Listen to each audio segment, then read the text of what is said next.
Hey everybody, this is Knox from AvantAlpine.com here with another in-depth gear overview, and today we're checking out the WhipIt from J Skis.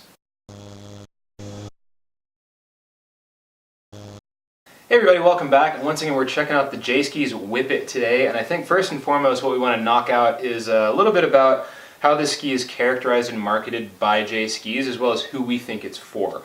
If you go on the J Skis website, they're going to call this an all-mountain twin tip, which we don't necessarily disagree with, except that we would say that it's probably a park ski first, a park twin, and kind of an all-mountain twin after that. So what I mean by that is 6 or 8 years ago, if you saw this ski come onto the market from J, if J was around back then, you'd probably see it as you'd see it built and marketed as a park-specific ski.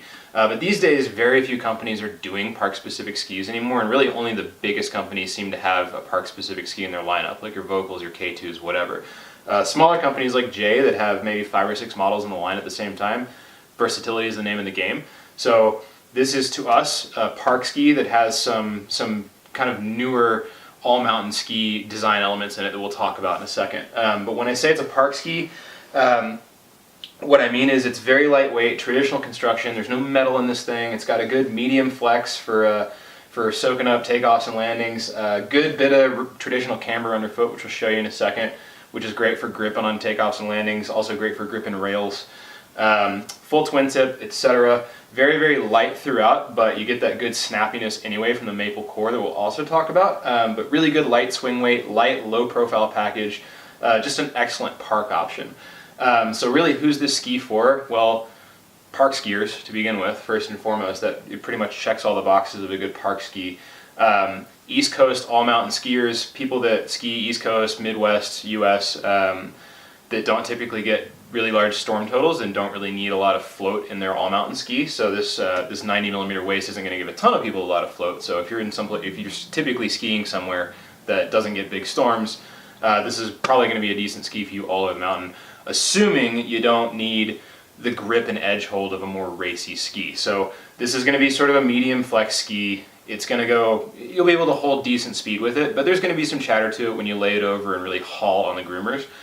So if you're coming from a race background or you just like a ski that holds an edge really, really hard, maybe you want to go for something a little bit burlier than this, but just in general for noodling around on groomers and little side hits and stuff on those kinds of firmer snow conditions, really cool option right here.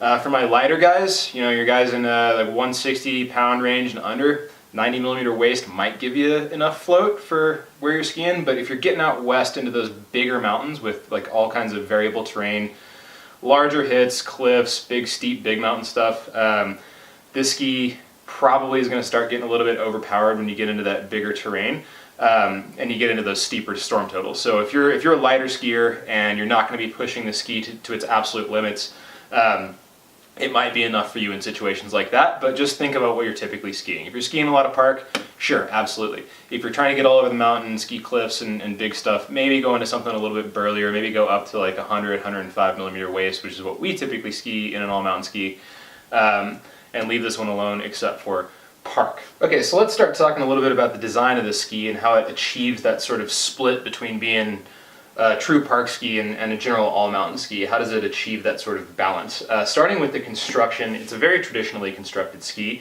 by which I mean it's a wood core, there's no metal in it, and it's got some stuff reinforcing the wood, but mostly it's based around a wood core, which in this case is a mostly maple laminate, which we really like a lot because we're used to seeing maple in burlier big mountain skis that need a lot of power. But in a ski like this that uses much less material comparatively, that maple gives you a fairly lightweight package, definitely light enough to be considered a really capable park ski. But with that lightweight package, you still get a very snappy flex, a very capable mid-range flex, which is going to give you more power in your jumps, like more pop in your jumps, and a little bit more power when you're cruising around on the mountain. We really like that maple core for that reason. Also a little bit more durable. Maple cores are just sturdy cores. On top and bottom of that maple core, we got some fiberglass, which is going to reinforce your flex profile and help give that ski the flex characteristics that it has. And then on top of all of that, you've got carbon stringers, which you can see in this little translucent cutaway right here.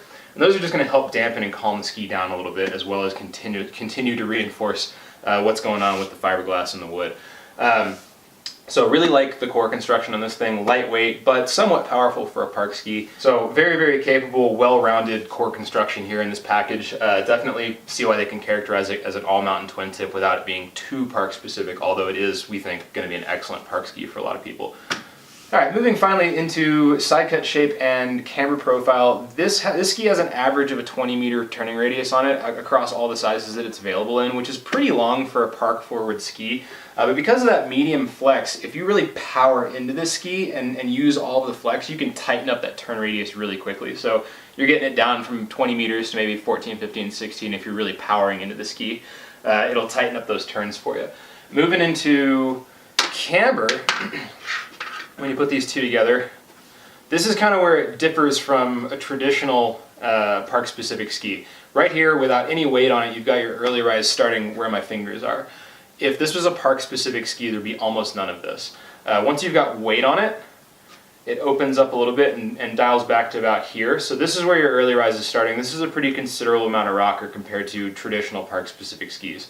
This is going to help you soak up chunky snow, a little bit softer snow. It's going to help you initiate turns a little bit better. My park guys are going to like this because they're going to be able to do butters and stuff like that a little bit better. Probably a little bit more comfortable for switch landings as well. But when you turn it sideways, you can see that there's a considerable amount of traditional camber underneath. Now that's going to give you a really good edge grip when you're cruising on groomers and little side hits and stuff. Really good grip if you're carving into a jump or trying to land on edge when you're coming off of a jump. So we like that amount of traditional camber underfoot in a ski like this. The more of it you have, the more power you're going to have in a ski that's fairly small format with a fairly light amount of material in it. So any extra power that you can get out of a ski like that, the better. And that camber is going to give you a lot more of that. So we like that a lot about this ski. And really that combination of camber rocker is the best combination out there in our opinion for an all-mountain ski. So that's one of the things that lends it to kind of that all-mountain category. So you can say it's an all-mountain ski with a straight face and not just say, oh, it's a straight-up park ski and that's the end-all be-all of it. Like, it has a lot more versatility in it because of that camber rocker profile. Last but not least, we want to mention a couple things about J Skis, the company, that might be important to you if you're considering picking up a pair of these skis. First, they don't participate in normal retail channels the way a lot of other manufacturers do, by which I mean there's only two ways you can buy these skis. You can get them online directly from jskis.com, or you can go through an authorized demo center like us if you want to try before you buy and then order directly through us through J. What this does is it saves J Skis a lot of money on things like distribution logistics and marketing, which then pass on to you guys, the end user and consumer. So basically across the board, you're saving 50 to 100 bucks on these skis versus competing skis in every category. So that's pretty cool. And the other cool thing about them is they're all done in limited edition graphics. This is the Laser Wolf version of the WhipIt.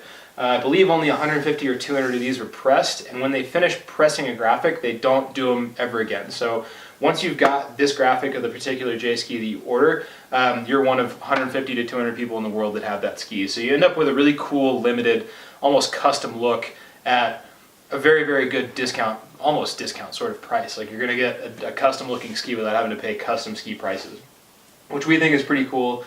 And you get, on top of that, you get the great high performance of J skis and durability, etc., that we're also very excited about. So cool thing there with the limited edition graphics. It's kind of like a skate company that does limited graphic release drops and stuff like that. So we think that's pretty neat. So anyway, guys, that's about all we have to say about the J Skis WhipIt for today. This is one of the skis, I believe this is the 184. WhipIt that we've got in our demo fleet here in Central Colorado. We're the only J Skis demo center in the Colorado area. So if you're interested in trying these skis out, drop us a line through our contact page at www.avantalpine.com or send us a direct message here through YouTube and we'll get in touch with you. We do demo this ski as well as a handful of other J ski models, so we'll have an entire list of all the skis that are available on our demo page on our website. So thanks for checking us out. We'll have a couple more J Skis reviews up pretty soon, hopefully, and until then, thanks for watching.